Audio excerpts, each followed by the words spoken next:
안녕하세요. 저는 40대 후반 여자입니다. 저는 남자를 고를 때 신중하게 고르는 편이에요. 요즘 젊은 사람들이 썸이라는 걸 많이 한다고 하잖아요. 제 성격에는 상상도 할 수 없는 일이죠. 확실한 성격이라 그런 것도 있지만 엄마의 영향도 컸어요. 사실 엄마는 아빠한테 속아서 결혼했거든요. 아빠가 엄마에게 빠지는 바람에 재산이며 직장이며 모든 걸 숨겼어요. 물론 사랑해서 그랬다고 할 수는 있지만 엄마 입장에서는 믿었던 사람이 자신을 속인 거나 마찬가지잖아요. 그게 너무 억울하셨던 나머지 어릴 때부터 저에게 남자 믿지 말라 하곤 하셨죠. 그런 모습을 보고 자란 저였기에 남자를 고를 때는 그 누구보다 신중할 수밖에 없었죠. 처음 남자를 만나게 된 건 대학생 때였어요. 제 친구들은 학창시절에 한 번씩 연애를 해봤지만 저는 성인이 되기 전까지 남자와 교제할 마음이 없었거든요. 대학생이 되고 나서도 딱히 연애할 마음은 없었어요. 동기 남자들 중에 저를 좋아해서 고백하는 사람도 꽤 있었어요. 그런데 왠지 20살 남자들은 어려 보이더군요. 물론 저도 20살이긴 하지만 그래도 제 눈엔 동갑 남자애들은 아직 어려 보였어요. 무엇보다 20살 남자는 신중함이라고는 1도 찾아볼 수 없었죠. 저에게 고백했다가 차이면 다른 동기한테 가서 고백하곤 했었어요. 신중한 저로서는 그런 남자와는 도저히 사귈 수 없었죠. 그런데 선배들 중에 남자로 느껴지는 선배가 있었어요. 제가 그리던 이상형에 조금 가깝긴 했지만 그렇다고 마음을 빼앗길 정도는 아니었죠. 전 외형보다 내면을 보던 사람이었기에 이상형이라고 해도 단번에 빠지거나 하지는 않았어요. 그런데 그 선배는 외형뿐만 아니라 내면도 따뜻한 사람이었어요. 그래서 후배들한테 인기가 많았어요. 발렌타인데이가 되면 그 선배 사물함에는 초콜릿으로 가득 차곤 했었죠. 사실 저도 주고 싶은 마음은 있었지만 너무나도 인기가 많았기에 쉽사리 다가갈 수 없었답니다. 하루는 신입생들이 인사를 안 한다고 단체를 귀합을 받는 날이 있었어요. 학번마다 귀합주는 선배가 정해져 있거든요. 그런 선배들은 꼰대들이 많았어요. 선배라는 권유를 내세워서 후배들을 마음대로 하곤 했죠. 제 대학 시절만 해도 후배들에게 욕설을 퍼붓는다거나 폭행하는 행위는 비리로 유지했어요. 그런 일이 있을 때마다 분노가 끓어올랐지만 신입생은 아무 힘이 없었죠. 한참 귀합을 받고 있는데 선배 한 명이 나타나서는 중재시키더군요. 다름 아닌 제가 좋아하는 선배였어요. 그 선배 이름이 유석 선배였거든요. 유석 선배는 귀합을 주고 있는 선배에게 그만하라며 신입생들을 돌려보내라고 하더군요. 선배들 간에 실랑이가 벌어졌어요. 이러다가 큰일이 나는 게 아닌가 하는 생각이 들었죠. 유석 선배는 일단 저희를 밖으로 나가게 했어요. 그 모습에 귀합을 주던 선배가 유석 선배 멱살을 잡더군요.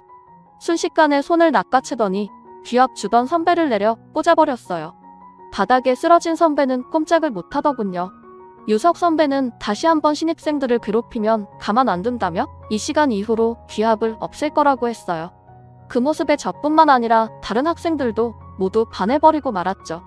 심지어 남자애들까지 선배를 멋있어 했어요. 그날 이후 유석 선배의 인기는 하늘을 찔렀어요. 더 이상 범접할 수 없는 사람이 되어버렸죠. 저는 선배가 운영하는 동아리에 들어가게 되었어요. 선배는 타악 동아리를 운영했거든요. 큰 북을 치는 동아리였기에 지금까지는 남자 학생들에게 인기가 많았지만 유석 선배가 동아리장을 맡고 나서부터는 여자 학생들이 더 많아졌죠. 전 선배 때문에 들어간 게 아니라 학창시절부터 사물놀이 활동을 해왔던지라 차출되어 갔었죠. 정원 초과로 들어가기 힘든 상황에 저만 차출되어 가니 많이들 부러워하더군요. 동아리에서도 선배의 인기는 하늘을 찔렀어요. 선배가 북을 치기 때문에 여학생들은 선배의 팔뚝을 구경하기 위해 모여들곤 했죠. 심지어 다른 동아리 학생들도 구경을 오곤 했었어요. 거기다 자장한 성격이었기에 악기 치우는 일을 후배들에게 시키지 않고 같이 하더군요. 다른 선배들은 그런 유석 선배의 행동을 싫어했죠. 그렇게 되면 후배들이 버릇이 없어진다고 하더군요.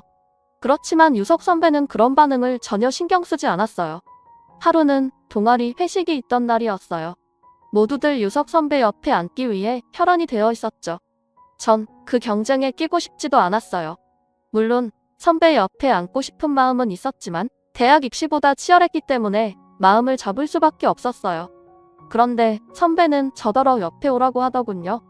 할 이야기가 있다고 했어요. 심장이 미친 듯이 뛰기 시작하더군요. 의도치 않은 상황에 당황했어요. 그 전까지 저와 한마디도 나눈 적도 없고 심지어 친하게 지낸 적도 없었거든요. 그런 저에게 옆에 앉으라고 하니 당연히 당황스럽지 않겠어요?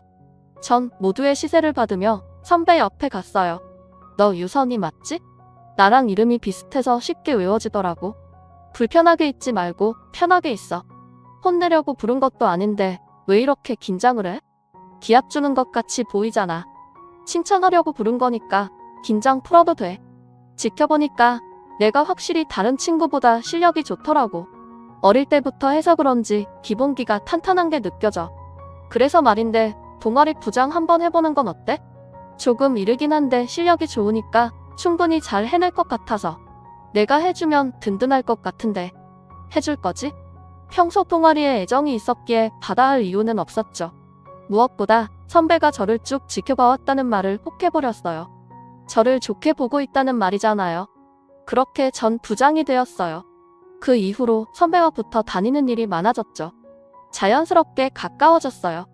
다른 남자가 다가오는 건 부담스러웠지만 선배만큼은 전혀 부담스럽지 않았어요. 지내면 지낼수록 더 좋은 사람이라는 게 느껴졌죠. 무엇보다 반듯한 생활이 마음에 들었어요. 술, 담배도 전혀 하지 않고 수업도 빼먹는 일이 없었죠. 선배에 대한 마음이 더 커져만 갔어요. 그렇지만 소심한 성격이었기에 10살이 좋아한다는 말을 건넬 수 없겠더군요. 그렇게 선배는 졸업을 하게 되었고 전 좋아한다는 말 한마디도 못 해본 채 선배를 떠나보내야만 했어요. 세월이 흘러 저도 어느덧 졸업을 하게 되었고 취직을 하게 되었어요. 일만 하다 보니 건강이 조금씩 안 좋아지는 것 같더라고요. 그래서 등산 동호회를 가입했어요. 그런데 이게 웬일인가요? 거기서 유석 선배를 다시 만나고야 말았죠. 신기하게 또다시 동호회에서 만나게 되었더군요. 보통 인연은 아니라고 생각했어요. 선배는 저를 보자마자 많이 이뻐졌다며 반가워하더군요. 선배를 보니 예전의 감정이 슬쩍 돋아나는 기분이었어요. 등산을 하면서 저희는 급격히 가까워졌어요. 타지에서 혼자 생활했던지라 기댈 곳이 필요했는데 때마침 유석 선배가 다시 나타난 거죠. 사회생활을 해서 그런지 예전처럼 소심하게 행동하지 않았어요. 선배는 당돌해진 저의 모습을 보며 좋아하더군요. 저희는 또다시 급격히 가까워지기 시작했고 이번에는 제 마음을 솔직하게 말했어요. 그렇게 저희는 긴 시간을 돌고 돌아 결국 만나게 되었어요. 학교 다닐 때도 그랬지만 여전히 반듯한 사람이더군요.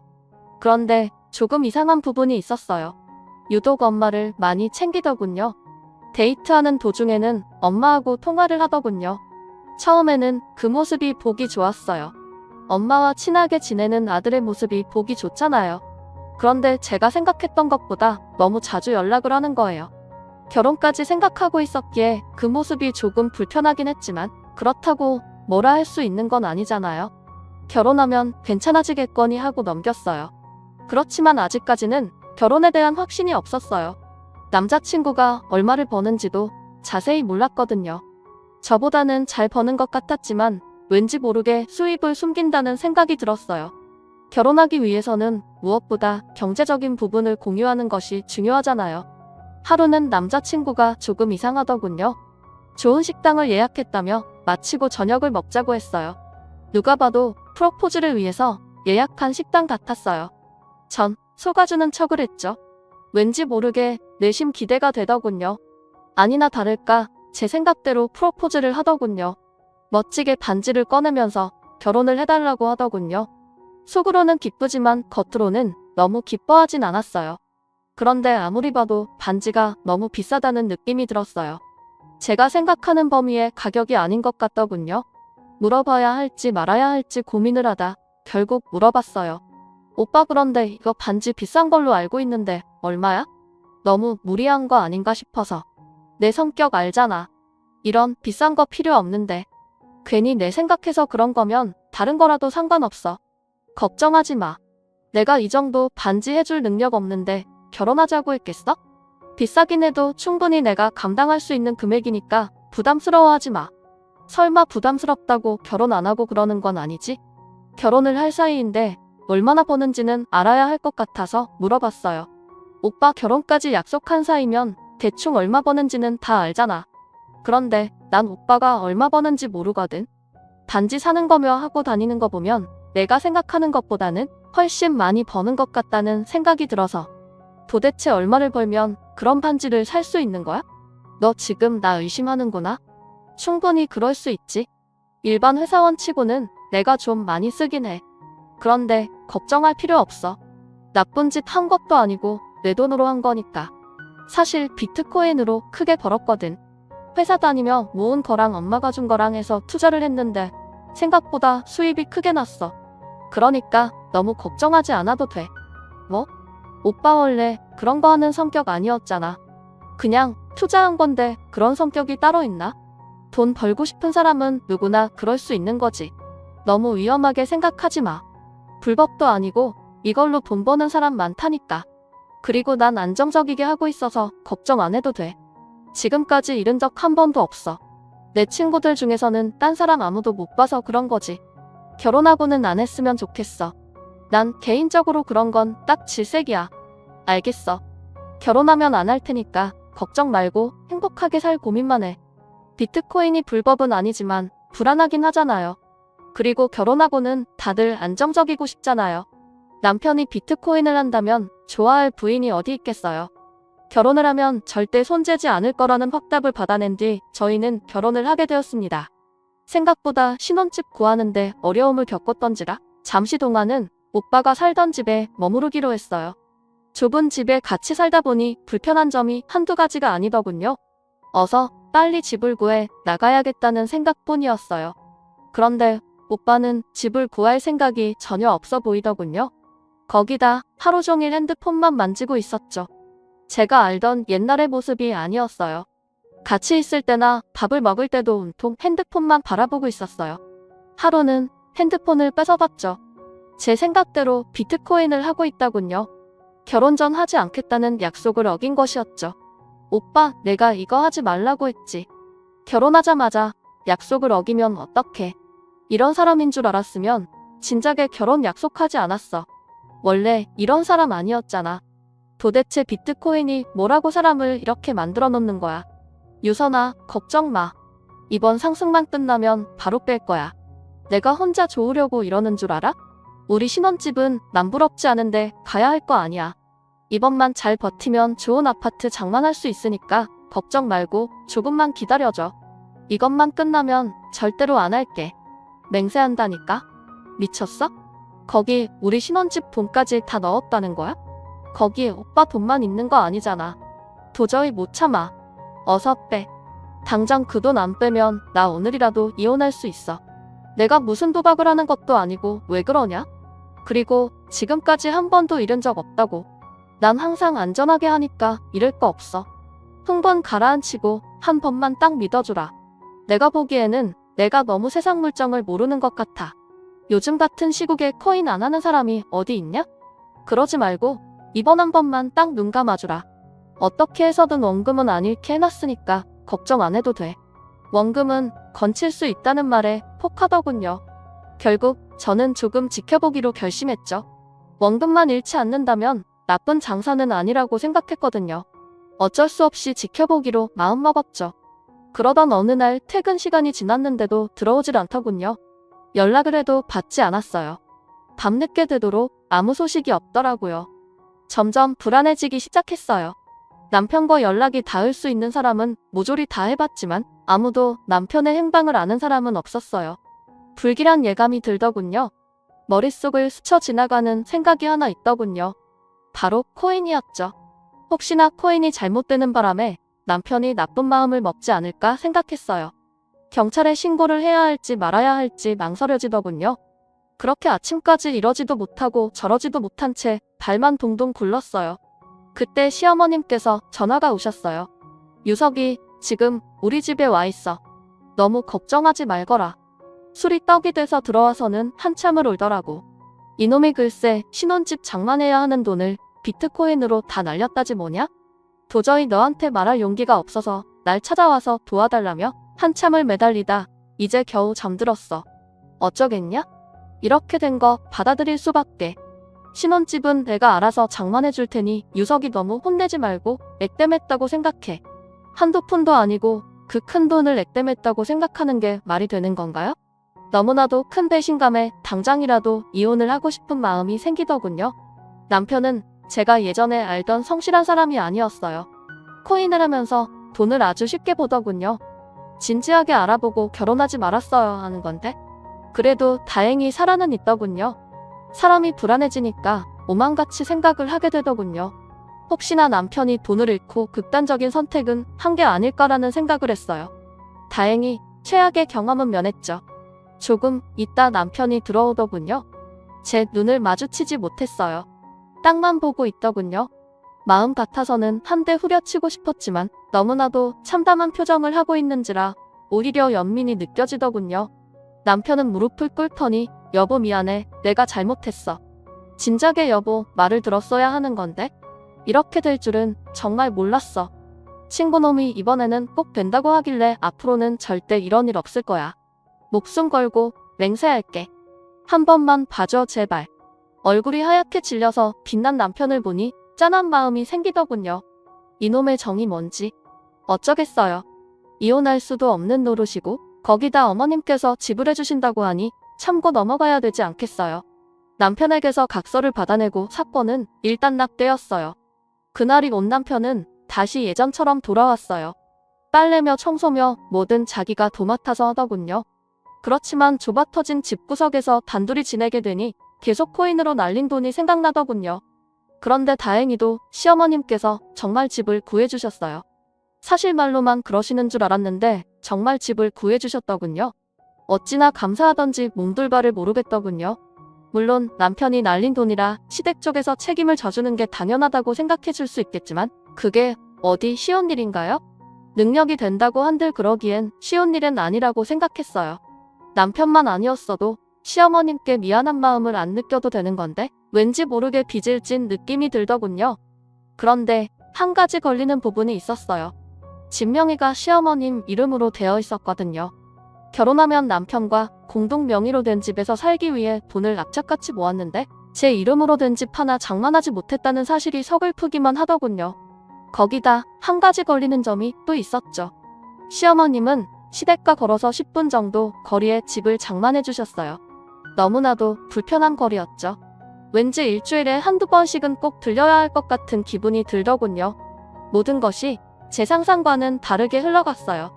남편이 더욱 원망스러워졌죠.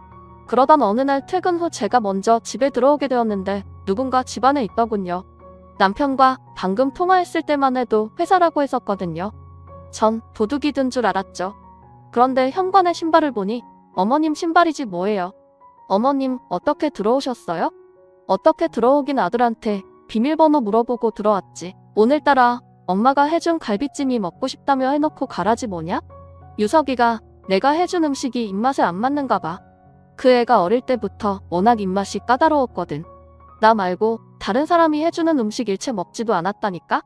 심지어 애들이 환장하는 피자, 치킨도 마다하고 내가 해주는 음식만 찾는 아이였어.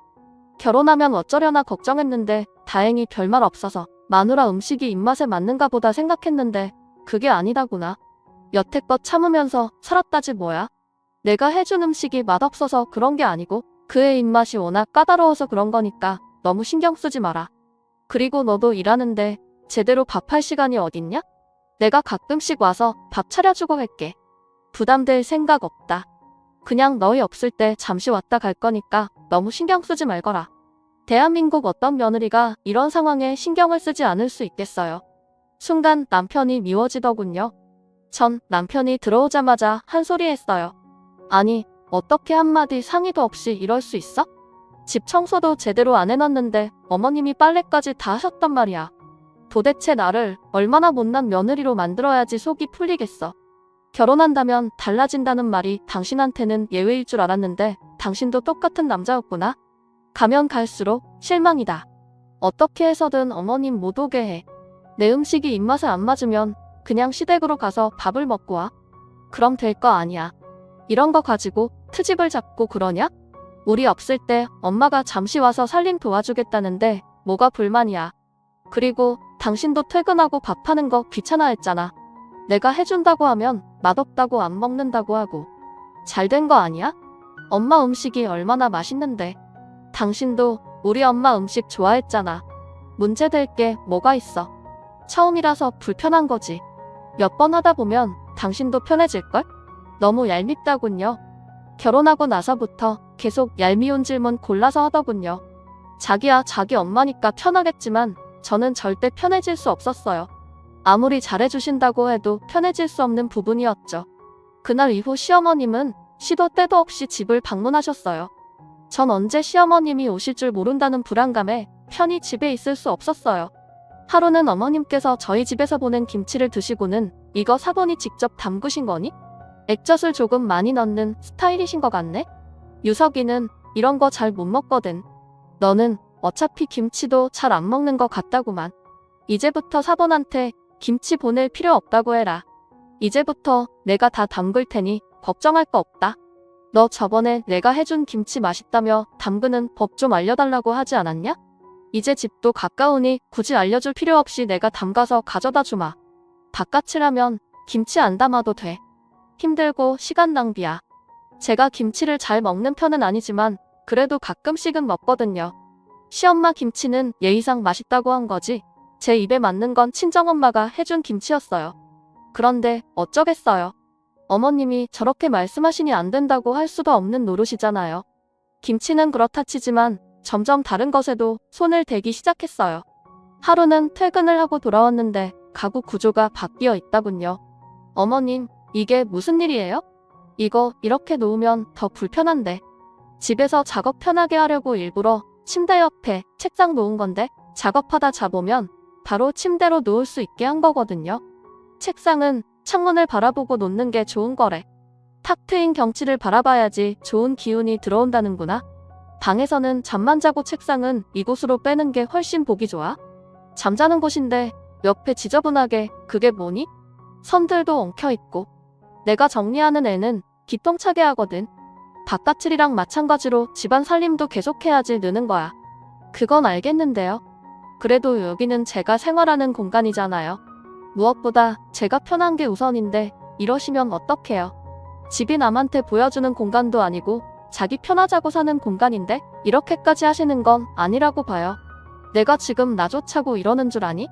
너희 퇴근하고 들어왔을 때 집 깔끔하면 얼마나 좋아? 다 너희들 위해서 이렇게 하는 건데 참 섭섭하게 말하는구나.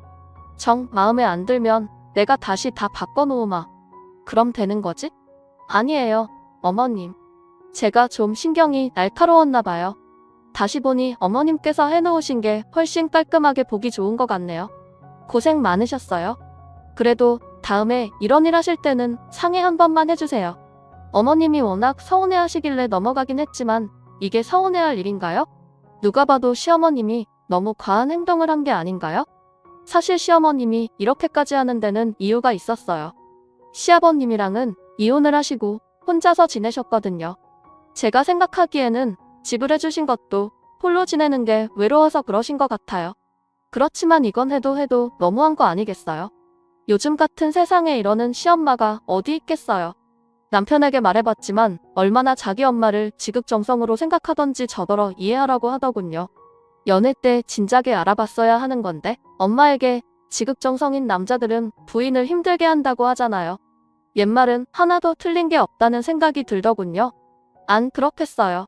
다들 경험에서 나오는 말이니 당연할 수밖에요. 더 이상은 이런 식으로 살 순 없었어요. 어떻게 해서든 남편에게 날린 돈을 마련하라고 했어요. 남편은 지금으로서는 힘들다고 하더군요. 전 더 이상 물러날 수 없어 집 비밀번호를 변경했어요. 남편에게도 알려주지 않았죠. 일을 하고 있는데 어머님께 연락이 와서는 당장 비밀번호를 말하더군요. 저는 말할 수 없다고 했어요. 더 이상 제 허락 없이는 집에 못 들어간다고 했죠. 일하는 내내 계속해서 어머님은 전화를 하시더군요.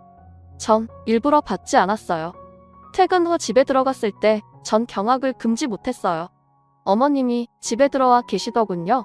업체를 불러 현관문을 뜯어버리신 거지 뭐예요. 너무나도 당혹스러웠어요. 어머님은 저를 보시더니 너 지금 나랑 장난하는 게야? 내 멋대로 현관 비밀번호를 바꾸면 어쩌자는 거야? 내가 오는 게 그렇게도 싫었니? 그럼 진작에 말을 하던가. 꼭 이런 꼴을 봐야 하겠어? 제가 미리 말씀드렸잖아요. 제 허락 없이는 이제 이 집에 못 들어온다고요. 그게 그렇게 어려우세요? 제가 있을 때 오시면 되잖아요. 집주인이 오지 말라는데 굳이 오셔서는 이런 사달을 내셔야만 했어요? 너 지금 뭐라고 했냐? 말은 바로 해야지. 집주인은 나지. 이 집 명이 누구로 되어 있는지 이 전화본데 내 이름으로 되어 있어. 허락을 해도 내가 하든가 말든가 하는 거지 어디서 내 멋대로 행동하고 있어? 힘들 때는 고맙다면서 어쩔 줄 몰라 하더니만 내가 몇 번 해서 집안일 좀 해줬다고 토라져서는 이러는 게 웃기지도 않니? 너 지금 뭐라고 했냐? 말은 바로 해야지. 집주인은 나지. 이 집 명이 누구로 되어 있는지 이 전화본데 내 이름으로 되어 있어. 허락을 해도 내가 하든가 말든가 하는 거지 어디서 내 멋대로 행동하고 있어? 힘들 때는 고맙다면서 어쩔 줄 몰라 하더니만 내가 몇 번 해서 집안일 좀 해줬다고 토라져서는 이러는 게 웃기지도 않니? 너 지금 나랑 기싸움 하자는 거냐? 도대체 내가 못해준 게 뭐가 있어서 이런 꼬락서니를 비우는 게야? 물론 내 아들이 돈 날려서 억울하긴 하겠지만 너도 책임이 없다고 할 수는 없지. 부부 생활에 한 사람의 책임이란 없다. 결국 너도 그걸 허락해줬으니 이런 일이 벌어지는 거 아니냐? 현관문까지 뜯고 들어와서는 적반하장으로 나오시는 어머님의 모습을 보고 있자니 한숨밖에 안 나오더군요. 더 이상은 이 집구석에서 살기 싫었어요. 그냥 좁아터진 집에 살더라도 아무런 간섭도 받지 않고 살고 싶었죠. 어머님 집 해주신 건 고마운데 누가 해달라고 했어요? 그리고 어머님도 그 애한테 비트코인 해보라며 부추기셨다면서요. 다 들었어요. 처음에 시작한 계기도 어머님이 해보라고 해서 했다고 하던데요. 집 구해주신 것도 미안하셔서 그런 거 아니에요? 저희 신혼집 못 구한 건 어머님도 어느 정도 책임이 있으신 거예요. 너 지금 말 다 했냐? 이제야 본색을 드러내는구만. 오냐오냐 해주니까 아주 머리 끝까지 기어오르라고 해? 지금까지는 밖에서 일하고 들어온다고 봐줬는데 더 이상은 그러면 안 되겠어. 앞으로는 내 마음대로 왔다 갔다 할 거니까 그렇게 알거라. 한 번만 더 비밀번호 변경했다가는 그땐 정말 가만 안 있을 줄 알아. 이럴 거면 처음부터 집을 구해주지 말던지. 남편에게 이 사실을 말하니 남편은 오히려 어머님 편을 들더군요. 순간 혈압이 치솟아 올랐어요. 어릴 때부터 부모님이 싸우는 걸 보고 있으면 절대 아빠 같은 남자는 안 만나야지 맹세를 했는데 아무 소용이 없더군요. 이렇게 신중히 고르고 고른 남자마저도 이 모양이니 결혼은 마치 로또라는 생각이 들더군요. 남편은 어머님이 이혼하시고 적적하셔서 저런 거라며 계속해서 시어머님 편을 들었어요. 도대체 뭐가 당당해서 저러는 건지 이해가 안 되더군요. 그럼 당신이 애당초 이런 일을 만들지 말던가. 이게 다 당신 때문에 벌어진 일 아니야? 또 코인 얘기하려고? 그만 좀 해라 제발. 언제까지 우려먹으려고 그러니? 내가 손발이 닳도록 사과했잖아. 내가 혼자 잘 살아보겠다고 그랬냐? 다 너 행복하게 해주려다가 이렇게 된 거 아니야. 그런데도 계속 그렇게 삐딱하게 굴고 싶어? 그리고 다른 집 같았으면 이 정도 집 장만해주지도 못했어. 우리 엄마 정도 되니까 해주시는 거지. 입장 바꿔서 당신이 돈 다 날렸다 치자. 그럼 어떻게 됐을 것 같아? 장인어른 장모님이 이런 집 장만해주셨겠어? 천만에 절대 안 해주셨을걸? 안 해주시기보다는 그럴 능력도 없으시지. 이제야 남편의 본 모습을 알게 되었어요. 속으로는 저의 집을 야보며 살고 있었던 거예요. 남편이 실체를 알게 된 이상 결혼 생활을 이어나가는 건 불가능했어요. 이미 한 번의 큰 잘못으로 남편에 대한 신뢰가 크게 떨어진 상태에서 이런 일까지 생기니 더더욱 같이 살 마음이 사라지더군요. 이혼을 해야겠다는 확신이 들었어요. 전 그날 보러 집을 나가버렸어요. 남편에게는 전화로 이혼 통보를 했어요. 그제서야 잘못했다 하더군요. 다시는 이런 일 안 만들겠다며 예전과 같이 빌기 시작했어요. 집을 나가고 부모님 집에서 머물렀거든요. 그런데 거기까지 찾아와서 하루가 멀다 하고 비로되는 거예요. 제가 어떻게 이런 남자와 결혼했을까 싶더라고요. 결국 시어머님까지 대동에 찾아왔어요. 시어머님은 마지못해 저한테 잘못했다며 자기 아들이랑 살아달라고 하더군요. 둘 다 어찌나 꼴 보기 싫던지 저는 절대로 마음 바꿀 생각이 없다고 딱 잘라 말했어요. 알아보니 이혼 서연은 충분하더군요. 코인으로 날려먹은 돈 중에는 제 돈도 있었으니까요. 제 의지와는 상관없이 남편이 마음대로 쓰다가 날려먹은 거니까 소송을 하더라도 제게 유리했어요.